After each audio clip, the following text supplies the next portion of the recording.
นี่คือภาพบรรยากาศกับเจ้าพาปลาบริเวณวังสังแก้วได้มื้อนี้วังสังแก้วถึงสะพานไปฮอดนาตะติวบ้านมงคำตำบลนาตาดไปเลยตอนเช้ามื้อนี้ป่าตะคำพามาชมงานผ้าปลาบ้านขุศาสตร์ตำบลนาตาดมื้อนี้กับเจ้ามาแต่เช้าได้เป็นเหตุบ้านเป็นประกาศกะเร็วหลังมาไปประมาณได้มื้อนี้ได้ยินเสียงประกาศว่าพาปลาวังสังแก้วกับมาบรรยากาศตอนเช้ามื้อนี้คนกะมาลาอยู่ได้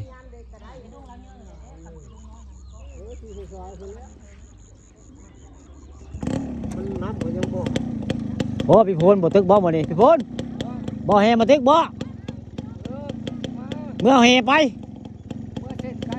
บ่ย่านน้ำไก่เนาะนั่นน่ะมีไก่ตี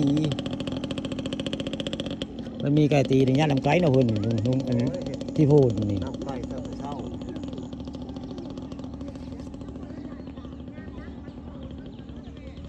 ทางใต้ก็มีคนมาอย่างใต้ก็หลายได้นี่ถึงทางถึงได้ด้านถึงนะทางถึงของวังสะแก้วมันนี่คนยังบ่หลายปานใดนี่ตอนเช้านะคนกำลังมาเลยคนกำลังมาเลยมาผ่าปลา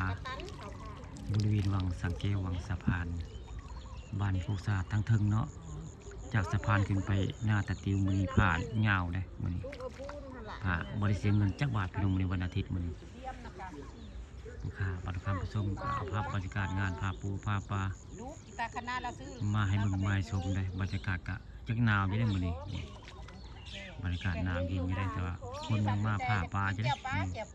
เพราะเพียงเห็นหน้ามาพาปลานาตาติวบนเมนว่าพิษตั้งแต่สะพานยาวคนนาตาติวได้สะพานพายบกเป็นนั่นแหละง่ายๆลงมาฮอดสะพานวังสังเกตมือนี้พาปลาบริเสียจากบาทพี่น้องมือนี้ผ่าพี่แต่จำแซ่บผลว่าจำใส่กระปุกเลย